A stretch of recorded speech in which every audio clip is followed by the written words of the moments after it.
Neighbours, everybody needs good neighbours with a little understanding. You can find the perfect blend. Neighbours should be there for one another. That's when good neighbours become good friends. You, Michael? Oh, hello, Jane. Mrs. Clarke? Oh, if you're looking for Des and Daphne... Yes, I know. They're at the Ramsays. I was kind of hoping for a progress report. Yeah, well, by the way they left here, I'd say there could be a cold front on the way through, with a definite chance of a stormy night. Apparently they weren't on the best of terms. Yeah, I wasn't sure if they were even going to make it to the end of the driveway together. Let's just hope they don't find out that you and Mrs. Mitchell were matchmaking, 'cause otherwise they'll be furious. Furious? All we did was place them geographically. I mean, they're perfect for each other. We all know that. We just have to hope that they'll realize it. Why, now, even as we speak, they are probably gazing lovingly into each other's eyes. Now, I'm sure if you take a deep breath, everything will be all right. If I take a deep breath, I might kill him. Oh. Yeah? Well, maybe you better do it pretty quickly. Leave it, mate. You only make things worse. Me? She's the one who's carrying on. She is as silly as a 2-bob watch. Shane, stay out of this. He's got no right to yell at Daphne like that. Who asked you? My word, this pie is beautiful, Madge. It's got such beautiful sauce. Look, a marriage is supposed to be based on honesty. I'll be honest with someone who's prepared to tell the truth. To admit when he's wrong or prove he isn't. Yeah, but you still open other people's mail. That's a federal offence, you know? Now, maybe if we all took a deep breath, everything would seem much Look, better. why do I have to defend myself? I didn't even do anything. Oh, sure. Like telling Harold what a lovely time you had in Hobart, how much you enjoyed yourself. Well, he enjoyed himself all right with his ex-fiancée. That's right, Mrs. Mangle, keep listening. This will keep you on the phone for days. Daphne? I'm sick of it. Why should I have to defend you? Poor Des this and poor Des that. All you're interested in is some new bank account. Appearances. That's all you're interested in. Well, this is called a disappearance. It's me walking out of your life forever.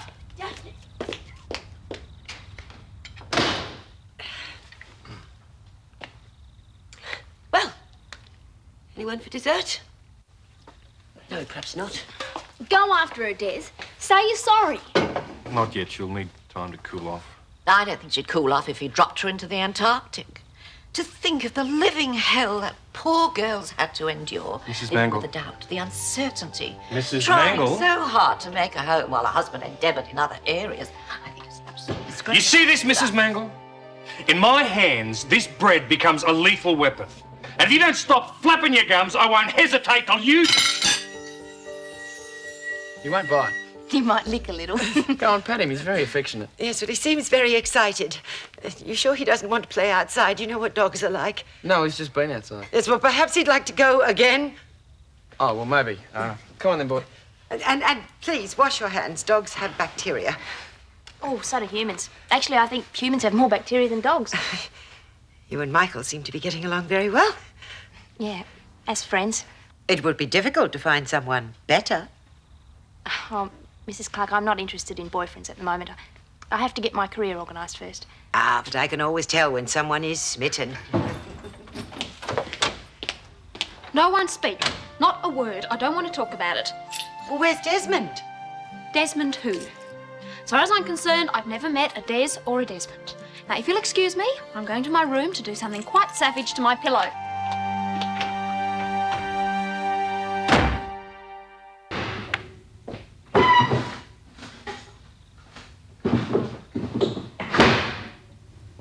I think maybe I should go.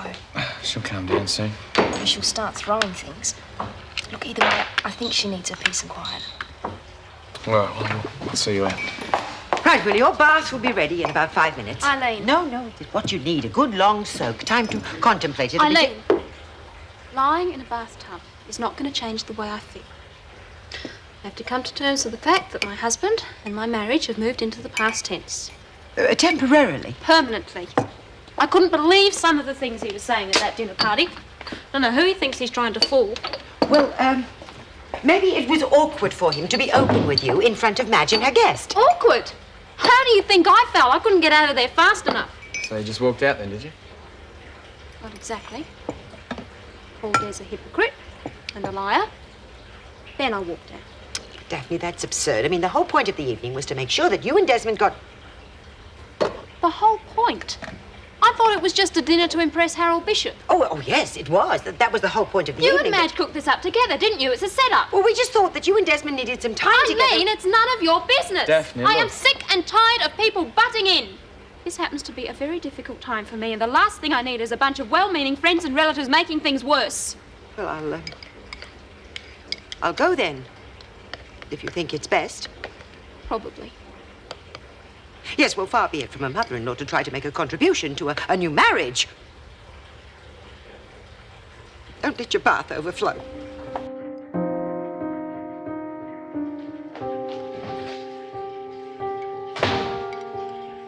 She shouldn't have interfered. Well, you agree with me, don't you? Well, I'd rather not enter into it. I haven't asked for anyone's help. I can manage on my own. Fine, fine. Well, let's just hope you don't have to get used to it. I'll just be in my room just in case you do need me for anything. See, what we got here is a failure to communicate. Eh? It's a line from Cool Hand Luke. You see, Paul Newman's in this prison gang. Right. Yeah, all right, sorry, but that is your problem, mate. Communication. She's just so damn unreasonable. I mean, I had a potential client there. Now, what was I supposed to do? You were supposed to value your marriage as slightly more important. I mean, women are kind of picky like that. Wife, could I have a word with Desmond, please? Sure, can't miss him. Third manic depressive on the left. Oh, that anyone could reduce my son to this. Mum, I'm all right. I'll make you some cocoa, dear. Cocoa won't help, Mum. We'll rise above this, Desmond. We'll grow strong together. Maybe if you told us both what happened from the start. Yes, that's right. I don't know. We were just talking about Hobart. Hobart? That's where Lorraine lives. Yeah, what's Well, that no got to wonder do- Daphne got upset. I was just saying what a nice place it was. I mean, Harold was interested. Daphne wasn't. Look, if she hadn't have acted like a KGB agent and opened my mail, she wouldn't have even been suspicious. This is crazy. Go and tell her the truth, Des. If you and Lorraine didn't go frolicking in the apple orchards, then for crying out loud, tell Daphne that. But it does seem the logical thing to do, Desmond. It has got nothing to do with logic. I mean, what about pride, eh? And self-respect. I think I'll go and make that cocoa. Good idea, Mum. Look, do it at your place. While you're there, put your feet up and have an early night. But I was only trying to help. Look, I don't want any help. Please. I just need some time to myself. The exact words your father used. It's history repeating itself. Mum. Well, good luck to you, Desmond Clarke. You'll end up just like him. Yeah? Is that so? Well, maybe now I understand why he did shoot through. Maybe I might do the same thing myself. Don't look at me, Miss Eileen, as what you call an innocent bystander. Oh, dear, look at the time. We mustn't keep you up, Mrs. Mangle. I'll see you to the door. But time flies when you're having Yes. fun. Oh, Mr. Bishop, a word of warning. I would think very carefully before depositing any money in Mr. Clarke's bank. I may have had some slight hesitation after I withdrew my funds, but I know now I did the sensible thing. Yeah, I'll bear that in mind, Mrs. Mangle. Nell. No. Yuck. The old dear must have dropped a whole bottle of saccharin tablets into her tea. Nah, Mrs. Mangle's just trying to crack on to Harold. We'll discuss Scott Robinson's articles the next Oh, time, indeed, Mrs. we Mangle. shall. Yes, Goodbye. Ah, hallelujah. Peace on earth. Eileen. Don't you Eileen me. A simple dinner. Some soup, some herb bread, some conversation, and you had to stir up a hornet's nest. Eileen, it wasn't like that. Not exactly. But there were mitigating circumstances. My son's marriage is on the rocks. He is heading for divorcee oblivion, and I hold you, Madge Mitchell, personally responsible. Good night, Dave. Night, Mike. You okay? We can talk about it if you like. All the good it'd do. Well, maybe tomorrow. I'm not going anywhere. This must be really boring for everyone else. Not for people who care. I feel so stupid. Yeah, well, you look pretty stupid. Oh, thanks. Yeah, that's better. I'm acting like the typical jealous wife, and it's just not like me. I'm not like that. I shouldn't have let it get to me the way it has. Well, you're only human. thought of Des with another woman, I don't care who, just hurts so much. Of course it does. I mean, Des probably feels the same way. Listen, Daff, Des loves you to death. Everyone can see that. Then why doesn't he tell me that? All he has to say is, Daff, that stupid look on his face when he's trying to be serious. Daff, nothing happened in Hobart. That's all he has to say. Well, he probably thinks he shouldn't have to say it. So it's over. So much for the marriage that's supposed to last a lifetime. It's not over if you don't want it to be. Look, would you listen to Des if you wanted to talk about it? I suppose. Good. Well, leave it to me. I'll arrange something for tomorrow. I don't talk about tomorrow. I'm gonna have to see Madge and apologise. You should have seen the look on her face. And Harold, you should have seen the look on his face. Here we are. One of the advantages of a dinner party that ends early. Would you like some? Oh, I think you might be able to twist my arm. Oh, Harold, you were really very patient tonight. No, I was more confused, actually. I didn't really understand all the comings and goings, Madge. Well, it's part and parcel of living in Ramsay Street, I'm afraid. I expect so. Huh. Life was never like that with Mavis. Oh. Oh, I'm sorry. Oh, Harold, don't be silly. You can talk about your wife. We're friends, after all. Yes, of course. Well, Mavis was never what you would call gregarious. Well, you know, some people choose to live life in the fast lane. Well, Mavis more preferred the median strip, if you know what I mean. And with Kerry and David safely tucked away in boarding school, well, everything ran like clockwork. Anything wrong with that? No. Just a little different to the hurly-burly here, that's all. Oh, well, tonight wasn't a good example, Harold. It's not usually such a madhouse. Mum, this avocado mask's starting to smell. You sure you didn't mix it up with guacamole by mistake? Oh, never mind. I'll wash it off and borrow some of your stuff instead.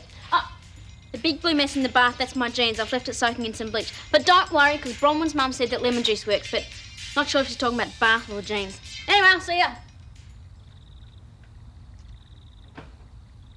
Well, where were we? Talking about my kids. Oh, yes, Kerry and David. Well, tell me about them. Well, Kerry's overseas, flitting from place to place, and David's shoulder to the grindstone, working at an accountancy firm. Oh, fancy that. Hey, there's a thought. Perhaps he could do a check on our Des Clarke. Now, that might be a smart move before I invest. Oh, Harold, you don't have to worry about Des. The man's a rock, an absolute rock. Thing is, Daphne. The thing is, Daphne, a man sometimes has to stand his ground. More emphasis. A man sometimes has to stand his ground. Not too much, I don't want to poke her eye out.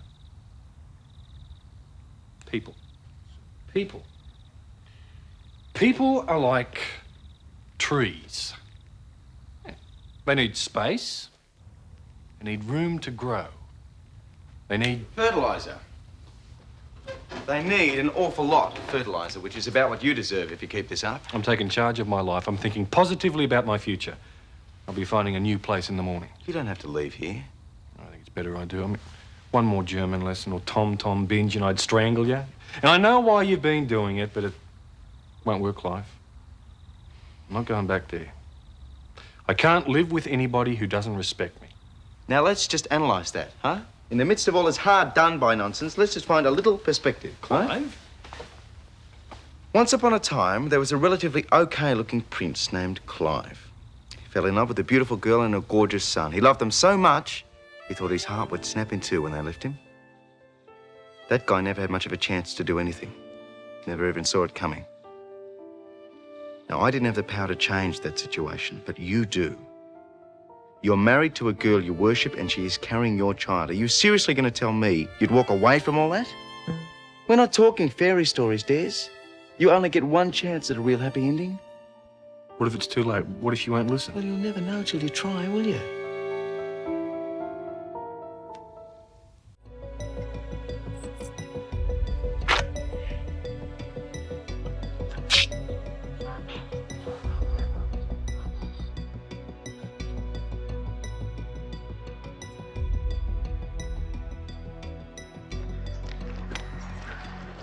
Hey, Des. G'day, Stefan. Yeah.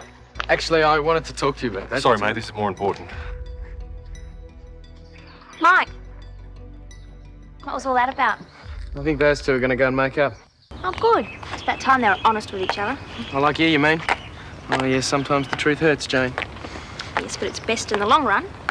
Listen, this, let's be friends until you found your career stuff, I know the reasons for it, and I understand, but I really think it's such a waste. Well, it's the way it has to be. Yeah, but what if I promise not to interfere with your work? I mean, I'll have study and assignments, you know that, I cross my heart, and we'll be strict on rations, and I promise not to bother you when you're wearing your permanently pressed business suit. You're a clown. Well, what do you say? A trial period, 1 month's boyfriend, or your money back if you're not totally satisfied? I'll think about it, okay? Good. Well, you can think about it while I walk you to work. Oh, it's the shirt. It's getting really tight, you know, under the arm. All right, I said I was coming. Hi. Been in the shower? Yeah. How you been? Good. How about you? Oh, good. That's good. Actually, Daph, the reason I'm here is Outside! Bouncer, outside! I'm sorry. What were you saying? Hmm? The reason you're here. Oh, the reason I'm here, yeah. I was wondering if you've got a couple of minutes to talk. Have you eaten? Eaten? Yeah, you know, as in food. You put it in your mouth and you chew. Breakfast? No, I haven't. But Daph, Oh, good, neither have I. Maybe we can talk after I've made it. can't we talk Sausages and eggs, okay? Might even squeeze you an orange juice if you're lucky. Daph? Yeah. Des, don't just stand there. You can squeeze the orange juice. Charlene, 10 seconds and your breakfast will be Shane's third helping. Sorry, Mum, there's no time. I'm running late as it is. Oh, no. I've got to be at the interview by 9 o'clock sharp. If I miss the bus, I'm history. Right, well, keep your tongue in check, will you? And for goodness sake, leave your hands in your pockets. I had my reasons for trying to deck that creep Darren Porter. Oh, yes, such as? Doesn't matter. Well, Charlene, you really have to admit that you lost that job through your own stupidity. No employer wants a troublemaker. Yes, Mum. Yes, let's hope you've learned something from all this. Why didn't you tell her the truth? I couldn't. Hey? Look, I thumped Darren Porter because he was having a go at Mum. Now, if I tell her that, she's going to feel rotten. Is that what you want? Oh, here, let me. Oh, damn it! I'll fix it. No, I made the mess. I'll clean. Maybe neither of us has to. Like a vacuum cleaner, isn't it? Sort of. Anyway, let's talk. Well, there are more eggs. Eggs can wait. We can't.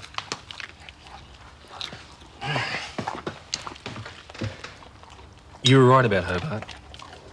You were right in saying that you had a right to know. right. Right. Lorraine bumped into me, that's all. It was a pure coincidence, just like old times.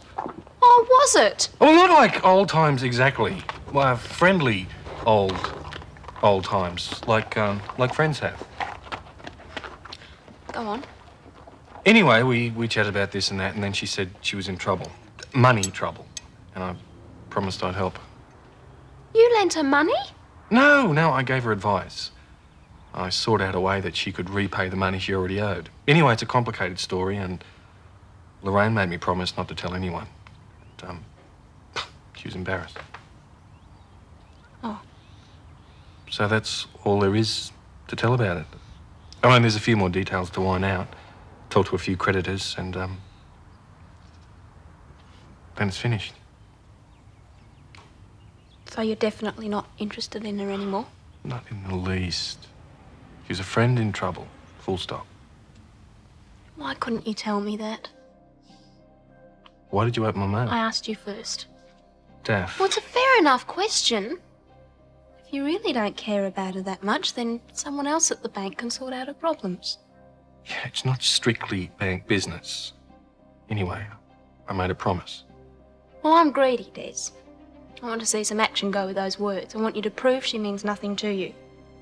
You're being unreasonable, Daff. I'm defending my rights as a human being. I was sane before all this started. And I'd like to stay that way. Fine. You stay sane. Now, I've just explained everything to you. Not that I had to, but that's not good enough. You want more. I want a husband I can trust. Terrific. Lots of luck. And while you're out looking, why don't you pick yourself up a new pair of glasses? Because you're about to lose the best thing that ever happened to you, and you can't even see it.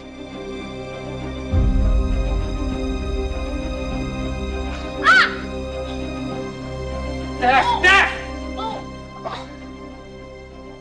Oh, hell, the baby.